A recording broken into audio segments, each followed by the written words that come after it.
Hello, welcome back to The Reading Mama. My name is Heather, and today I want to share my library haul. So it is a lot of pre-reading for our homeschool and a few things that are just I'm interested in. So I get a lot of books from the library. It's how I kind of preview our homeschool year for our Charlotte Mason style curriculum and learning. And so let's dive in. So I have first one that is actually not a pre-read. It is just one I thought sounded interesting, and it's Prisoner of Night and Fog by Anne Blakeman. I read her middle grade novel about Chernobyl called Blackbird Girls, and I loved it. So I thought, well, I'm going to give that one a try. Prisoner of Night and Fog, so far, I started it, and it is following a young girl who is like the adopted niece of Hitler, and all the different things that she perceives. And so I don't really know where it's going to go. I'm guessing she's going to do some betrayal because it's called Prisoner of Night and Fog. And I know the Night and Fog is the code word that the Nazis used for the prisoners of war that they wanted to disappear. So yeah, next up I have Dyslexia, Dyscalculia, and Mathematics, a practical guide. I am thinking that one of my kids might not just be bad at math. She may have some dyscalculia. So I'm going to read this, kind of see where we're at. And then along with that, it comes with this memoir, My 13th Year Winter. I don't know if I will read it all, but it is a memoir of a girl who has dyscalculia. So I thought that might be interesting to just kind of get a perspective and figure out, okay, is this what we're dealing with? I don't know. Anyways, and then I have Titanic, Voices from the Disaster by Deborah Hopkinson, which I got originally for my high schooler because we're going to be starting out the year with all things from 1900 to 1920. And come to find out she'd already read this book. So I'm going to probably not pre-read it, but I'll probably skim through this one because it's very picture heavy. It's got a lot of facts. It's good. My daughter said it was a great book, but I don't know if I want my 8th grader to read it or not. Next up, I have Liddy by Catherine Patterson, which is a historical fiction. And I don't really remember what's going on in this one. Oh yeah, it's mills. So she's working in some of the mills, and we're going to be, like I said, 1900 to 1920. So it was a historical fiction for my middle grade kids that I was thinking of having them read to kind of get an idea of what factory life was like back then.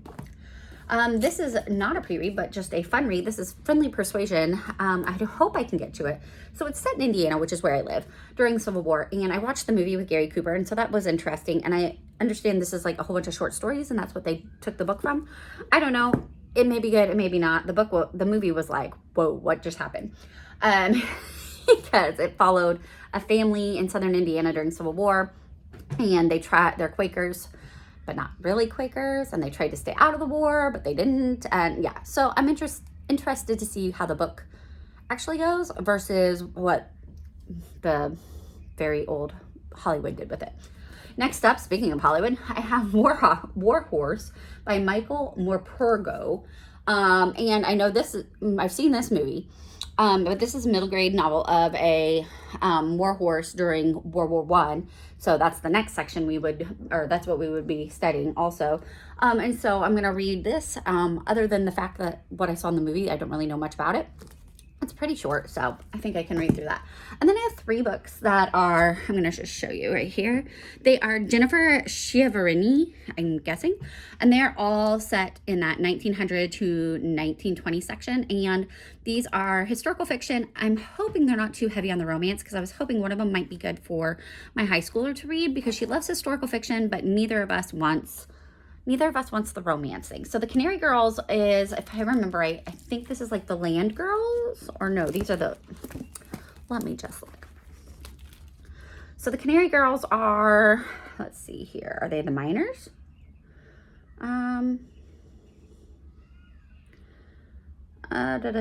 Gold medalist soldier in the footballers battalion. Her co-workers invite her to join an Arsenal of Ladies football club. Interesting, not what I expected. The Canary soon acquire an unexpected fan in the boss's wife. Okay. What? Color me confused. But anyways, they're coming out into the work, and then apparently they're going to join a football, or as we call it in America, a soccer club. So that's not what I expected. So we'll see. And then I have The Switchboard Soldiers. This one actually interests me because my grandmother worked on a switchboard in her little town here in America. And this is a novel of heroic women who served in the U.S. Army Signal Corps during World War I. So this one sounds very interesting to me just because I have that little family connection to switchboard operators and all that.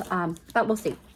And then I have The Women's March, a novel of 1913 woman suffrage procession. So again, could be good, could be just junk. We'll see. I'm not really sure where I'll end up with some of these, but tis the season. I'm doing a lot of pre-reading, which means a lot of historical fiction, a lot of nonfiction, some teacher, what do you call it? Like teacher prep, teacher, whatever, where I'm furthering my education. And then a lot of kind of palette cleansers between, because sometimes when I read books that are not my particular interest or are a little bit more deep, I need a palette cleanser. So that's what Prisoner of Night and Fog is. I don't know if a World War II book that follows a family member of Adolf Hitler is really a palette cleanser, but we'll find out. And among that, I have all my other readings and TBRs that I shared about before. So this is just the first stack coming through. I have put on hold all of the books for my rising second grader and I believe fifth grader, I think, for next year. So I have all those coming in. I'll try to share those on here. It's all 1900 to 1920. So it's going to be a lot of picture books and early chapter books. So we'll see how that goes. But if you have a book for that time period, 1900 to 1920, of any events going on, nonfiction, historical fiction, that is just like, this is an amazing book. You want to read it. And it's not heavy on like romance or anything like that. And definitely no spice and very minimal swearing, if at all. Drop it down below because that would be really helpful. But thank you so much for watching and have a blessed day.